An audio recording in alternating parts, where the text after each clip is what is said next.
Well, good afternoon, and thanks for that. First of all, I want to thank the North Central Minority Supplier Development Council for recognizing Target as its 2014 Corporation of the Year. Being a good corporate citizen, fostering diversity and inclusion, and embracing supplier diversity are all important to us at Target, so we truly appreciate the recognition. I have a bit of time with you today, probably more than you'd like, but a bit of time. So I thought I'd take you on Target's journey over the past year and a half, and it has certainly been a very public one. Of course, I'll share a bit about Target's role as a member of the community, but more so, I want to talk about what was a bit of a bumpy ride beginning in the back half of 2013, because it's this sort of experiences that can lead to eye-opening moments and clarity, at least it did for us, and that's something I think we can all benefit from regardless of our industry, the maturity, or the size of our businesses. So first, let me set the stage with what Target was experiencing in 2013 with this video. That last one's my favorite. I've seen that video quite a few times, and it's, frankly, still tough for us to watch.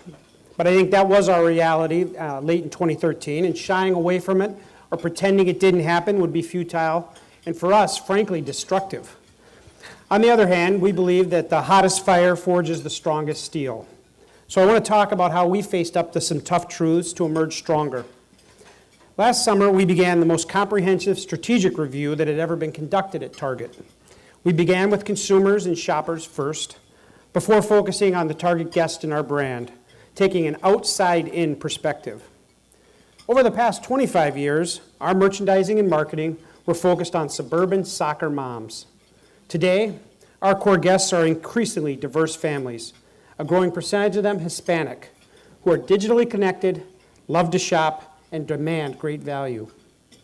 I want to pause for a second on the word value. So how do we create value for our guests?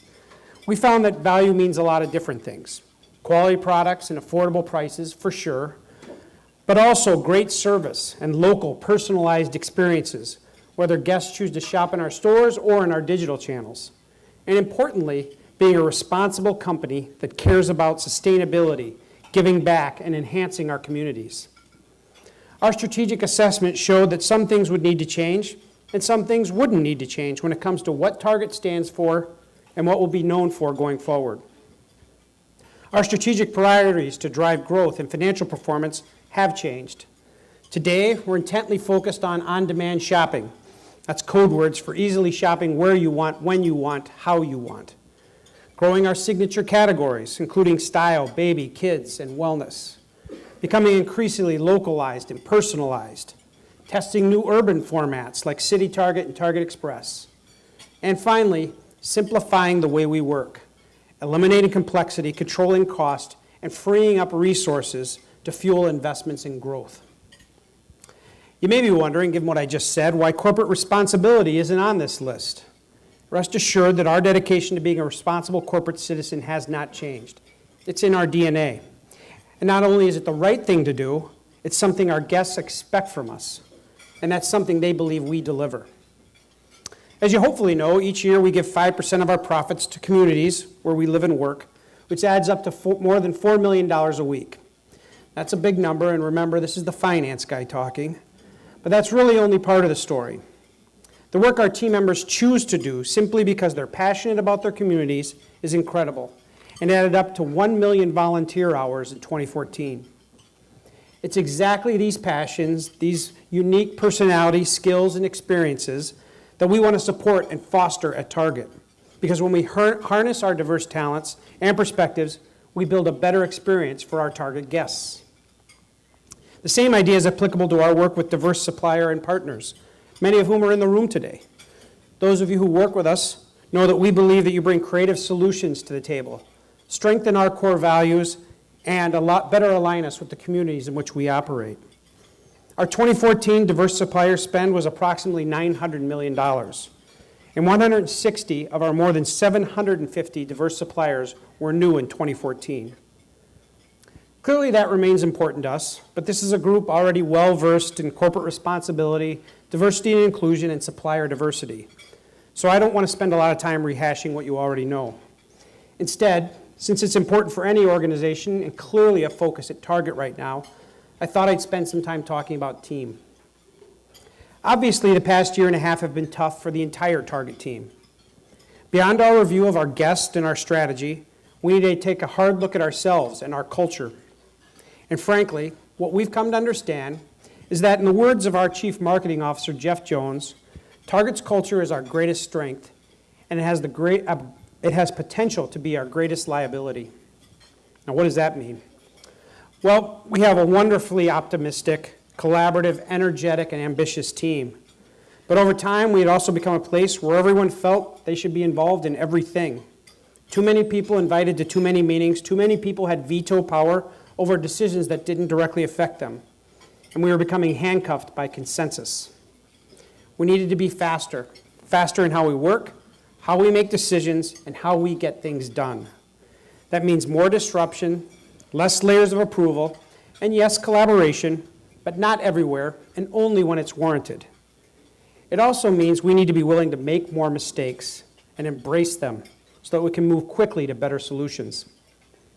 At all levels, changing culture by learning new behaviors is one of the toughest things to accomplish. But it's clearly necessary when you think about where Target wants to go and how quickly we want to get there.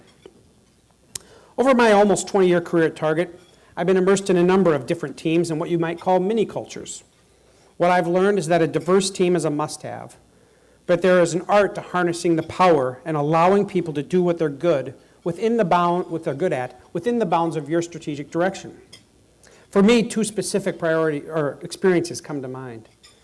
I had the opportunity to lead the Target.com finance team in the very, very early days. We had built this team through acquisitions, and it was a team separate from the rest of Target in every sense of the word, both culturally and physically. As leaders at Target.com, we were tasked with taking the various talents of this team, which were vastly different from the talents of the broader Target organization, and providing strategic clarity while getting out of the way to allow them to do what they did best. We accomplished a lot in those early days, and I've benefited from that experience in every role since. And of course, last summer was the perfect example of the need to lead through significant change and better harness the power of a strong culture. 1 year ago, almost to the day, although I'll be honest with you, it seems like a lot longer, I was asked to serve as Target's interim CEO, while our board of directors searched for a permanent replacement. During that interim period, our leadership team had two main priorities. First, we worked hard to bolster the confidence of the team, giving them permission to focus on the work with the assurance that we would emerge stronger. And second, we dug into the business to ensure that we were, in fact, going to be okay. We had a few key questions to answer. Where had we gone down the wrong path? What did we need to change, and how quickly could we change it? We couldn't sit back and wait for our new CEO. We needed to trust the broader Target team to keep moving us while we focused on the Target of tomorrow. Fast forward to today. In August, our board hired a CEO from outside the firm for the first time, and today we have an experienced, forward-thinking leader in Brian Cornell. Brian has come in and made some tough, but right choices for Target, including our exit from Canada and restructuring the headquarters team.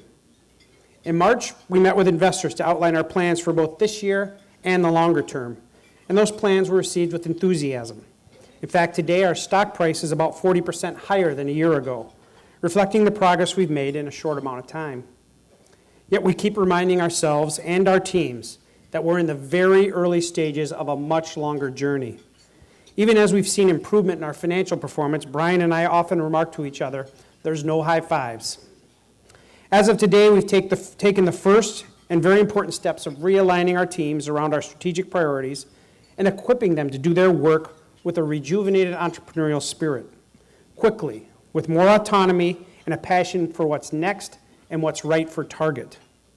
There's no denying the work ahead of us, but we now have momentum. A full circle narrative we work to capture in this video. That's a video we've shown in several different settings over the last few months, both internally and externally, because it's a really effective way to reflect on the impact, past, present, and future, of Target's recent history. Reaching a breaking point doesn't mean you'll end up broken, but I believe making progress always comes back to the team. Instinct, experience, and guest research all tell me that Target is at its best when we provide a shopping environment as well as a workplace where people feel welcome at home, and inspired to participate fully. I'd venture that holds true for each of you and your businesses as well. You've seen the dynamics we recently faced as an organization. With that context, I'd like to share one last video, which was used at our annual company-wide meeting to infuse new confidence and energy into a team still struggling to regain its footing. With that in mind, I'll leave you with a set of questions that I've learned over the past year and a half to ask myself as a leader. Regardless of its size, how am I leading my team? Am I providing clear focus and then getting out of the way, allowing each individual to focus on what they do best? Am I open-minded and approachable enough that my team is comfortable flagging opportunities and concerns? And equally as important, bringing their real selves and skills to work each day? Am I putting enough into talent development, since talent is the engine behind any successful business? And is my team culture an asset, or is it at risk of becoming a liability? Now, don't get me wrong, neither I nor any leader is going to do all of this perfectly. But with strategic clarity grounded in what's right for our guests, customers, or clients, idea sharing and outside-the-box thinking at all levels, talent will drive today's and tomorrow's work, and healthy cultures that evolve and reinvent themselves, we can create and maintain momentum. Thank you so much for your time today. It's an honor to be in the room with all of you and for Target to be represented on this stage as the 2014 Corporation of the Year. Thanks very much.